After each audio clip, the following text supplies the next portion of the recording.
My name's Mick. A few months ago I did a video with the Make Noise Zero Coast and the Strega, where I used them to make some sound effects for a game that I was developing. I've been working on a new prototype for a different game, which is this underwater, like Jenga-y Tetris kind of game. It looks like this.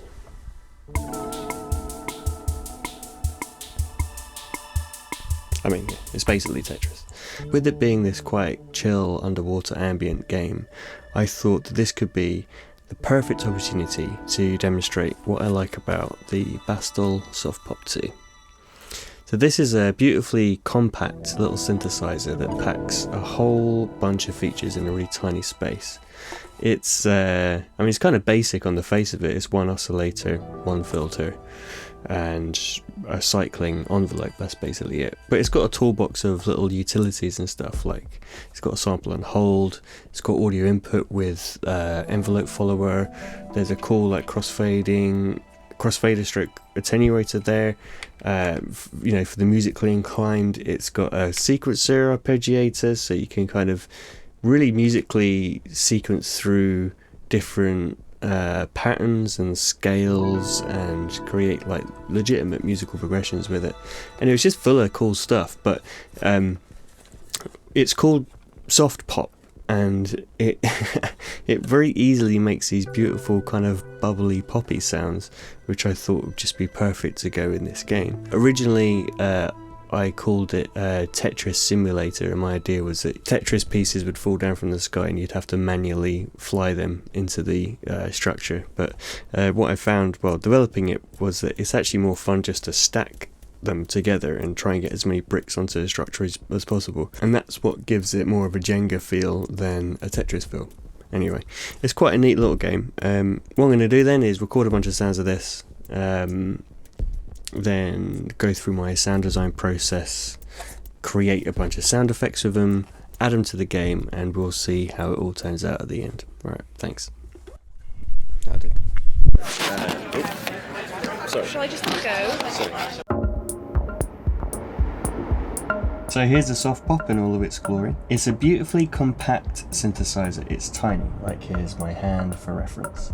I'm actually quite amazed that within this size you've got this many jack inputs and outputs, and you've got very performative faders here. Like, faders are great. With knobs you can control like, 2, maybe 3, at a time, but with faders you can operate all of these at once with every finger. Packed into this little fella we got a whole bag of tricks. You got a sequencer, sample and hold, envelope following, like audio input with envelope following.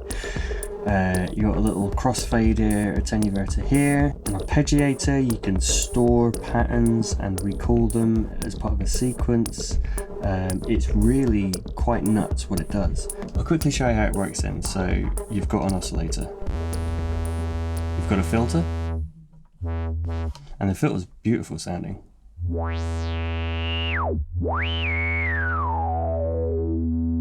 It's really nicely tuned. I love the band pass.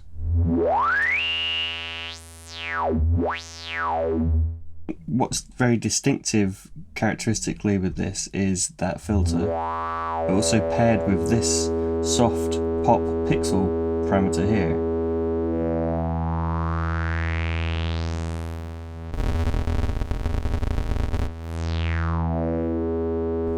As far as I understand it, this soft pop pixel slider is a kind of an audio frequency modulating input of the resonance of the filter. So you've got quite plain filtering there, but then as you go into pop, it gets really like, well, liquid. Then when you go into pixel, you get this like, it's almost like digital aliasing.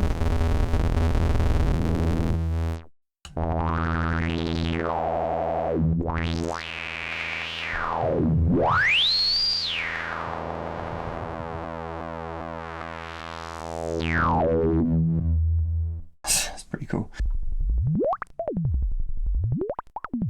What a beautiful sound that is. It's a really lovely, lovely filter, and this Softpop timbre shaping of the resonance gives it a very unique character. When you don't have anything plugged into the jacks, there's some normalization happening. So I think what's happening is that the sample and hold is feeding the modulation of the filter circuit right now. I can have it modulate the oscillator as well. Ooh.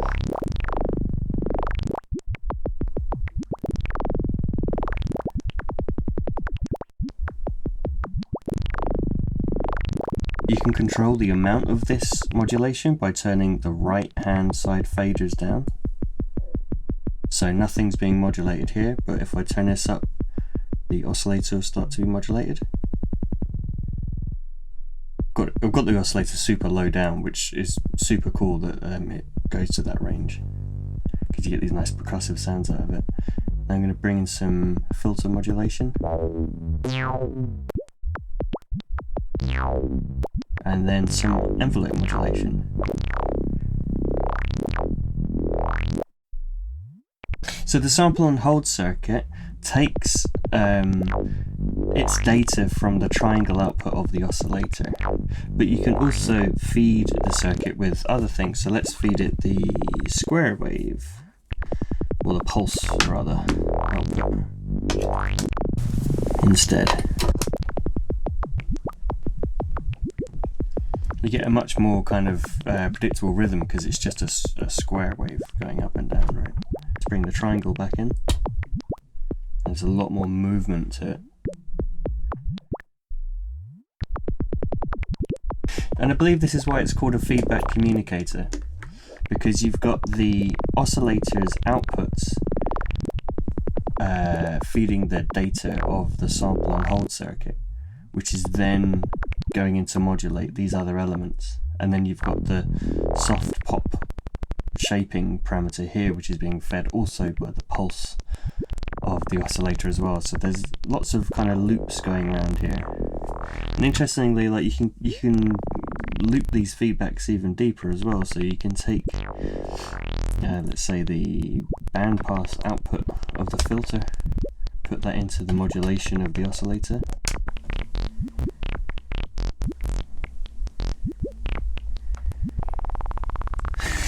It's so cool. It's so cool.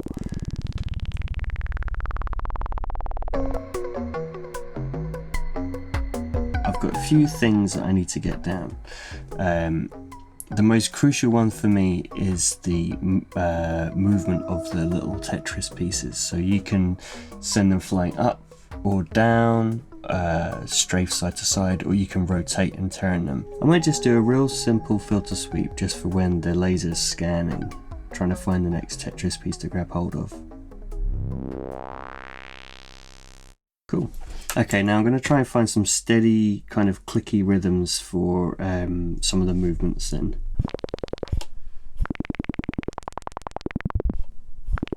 That is the most simplest sound you can make with this thing, and it's extremely characteristic of this synthesizer. And so I'm going to try and apply those to the sound that you'll probably be hearing the most in the game. It's so simple, but simple really works for these kind of things that you hear a lot in a game.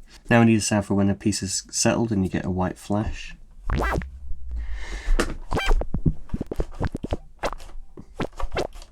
What I really love about faders is the speed at which you can express things.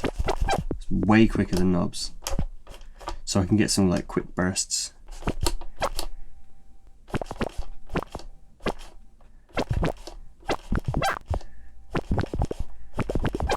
Yeah, all these sounds are great. I might get some of these little pops just for like collisions. It's going to be a bitch to edit.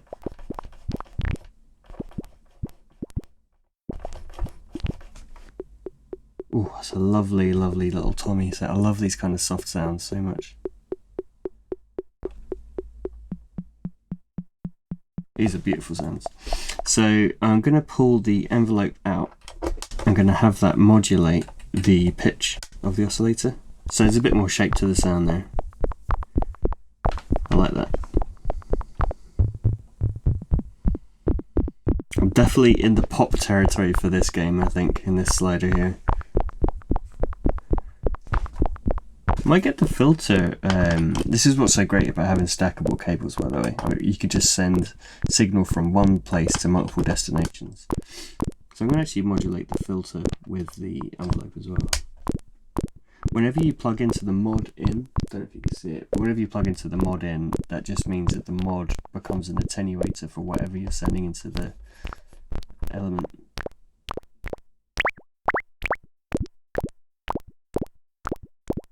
That's so bubbly. I'm sending the output into the input, so to experiment with even more feedback techniques.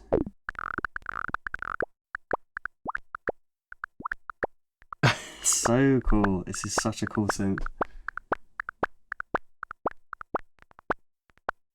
Now I'm just gonna go random with my hands just to see if I could luck upon some nice expressions. That's nice.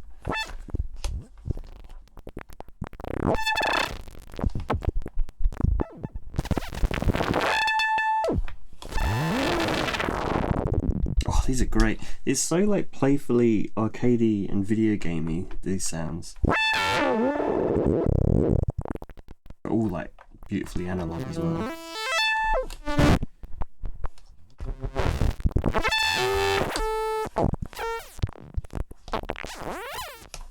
Okay, I'm gonna stop here. I'm gonna try and turn these crazy sounds into sound effects for this game. I'm gonna try and stick as close to just using this as possible, but I might embellish the odd sound with, you know, some non-synthesized sounds or something like that, just to give it a bit of extra oomph, perhaps, but we'll see how it goes.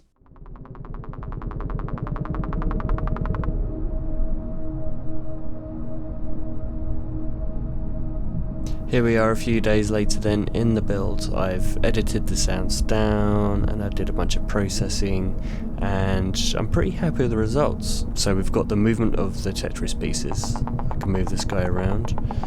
I created a bunch of loops from those kind of clicky, well, it's all clicky poppy stuff I used really. But I've got the loop here and it speeds up and it crossfades depending on how fast you're dragging the piece around. And when you rotate, you got a different set of loops. So I'm pretty happy with that, it's very responsive. And then when you place a piece down, there's some collision sounds. There's like little pops.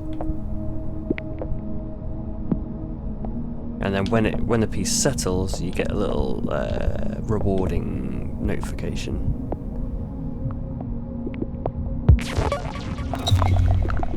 And then I try to make these sounds really kind of mysteriously sci-fi, so all these kind of laser whaps, it's all from the Softpop. I also made a bunch of intro sounds.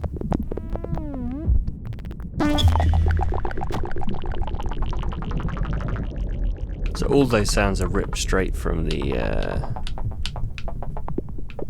sound design session. Straight from the recordings. I did apply a flanger to these movement sounds just to give it a bit more dynamism. And there's some delays as well.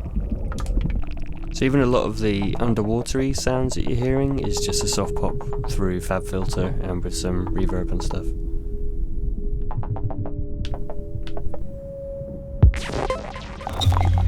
The music you hear too is just some simple soft pop melodies I played in and then right through a bunch of Valhalla reverb.